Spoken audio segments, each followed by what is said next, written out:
Thank you, Mr. Secretary. And at this time, we will proceed to our questioning, where each senator will have 5 minutes.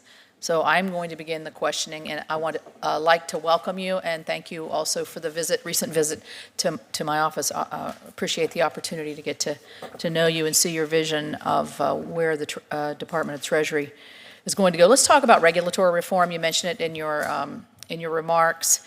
I know that you have talked to stakeholders all around the country, independent, regional, large banks, regulators, FSOC members, consumer advocates, academics, analysts, and investors, the whole range, to get a clear picture of what the regulatory framework is now. What would you say is your most significant challenge that you've encountered to this point to getting real meaningful regulatory relief?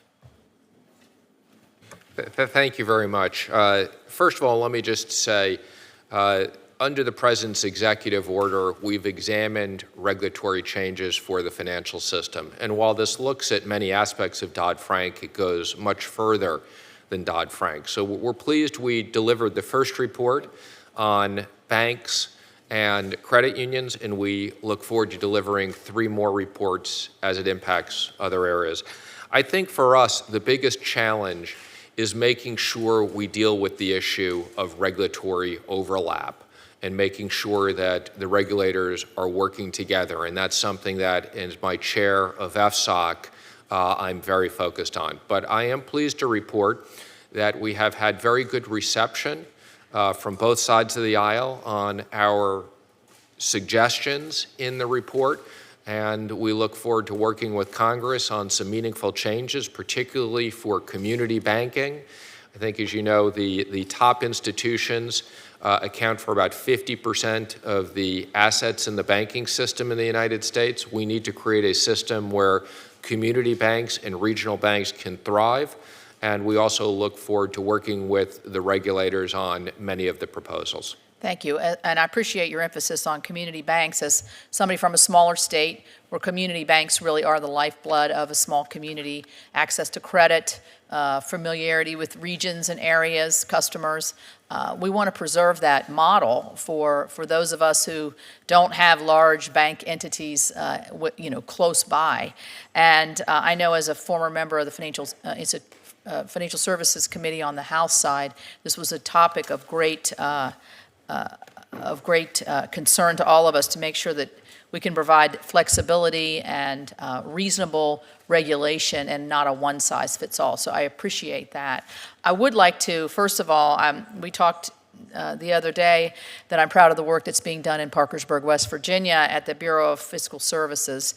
We have 2,000 folks there that are doing a lot of great things. And one of the things that they're doing is to promote government efficiency through a shared services model. And I would like to, first of all, invite you to come and visit Parkersburg and the Bureau of Fiscal Service there, but also like to see just a commitment from you that you're willing to kind of push this concept of shared services. I think it's been rather successful in the beginning, and we'd like to see it grow up for obvious reasons. Do you have any comments on that? Well, first of all, thank you for the invitation. I will take you up on that. Great. I look forward to visiting the facility. It's a very important facility of ours. And I very much appreciate the model we have of fiscal services, where it provides shared services across the government. And I think that it's our obligation to look at other areas that we can use a similar approach. One of them, I believe, is technology. We have too many different technology departments in the different agencies. We don't have consistent technology, and I fully support a shared services model for technology across the executive branch, amongst other ideas. Sounds great. Sounds great. Thank you very much. I know we're going to have other questions on cybersecurity, so I'd like to kick it off, because I think we're all probably each one of us on the dais here has been affected by, in some way, a breach of our own personal information or our financial access to maybe one of the cards that we have. Very frustrating from a consumer standpoint, and at the same time can be very frightening and damaging to an individual's financial stability.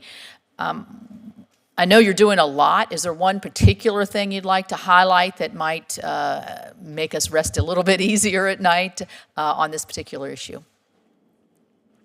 Well, unfortunately, I don't want to let you rest too easy on it because it is a significant issue. I will tell you it's something that I have spent a lot of time on. I do have experience in technology, having served as the CIO of Goldman Sachs.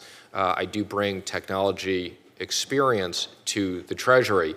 I am very focused on two aspects of it. One is our internal infrastructure, whether it be at the IRS or at Treasury. We obviously are responsible for keeping many taxpayers' information secure.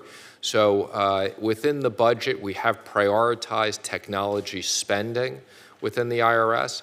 And I've also worked very closely with the financial infrastructure of our banking systems, whether it's FIBIC or through our other interagency processes. We are very focused on various mechanisms to make sure we can respond to a technology crisis within the financial sector. Thank you so much. Senator Coons.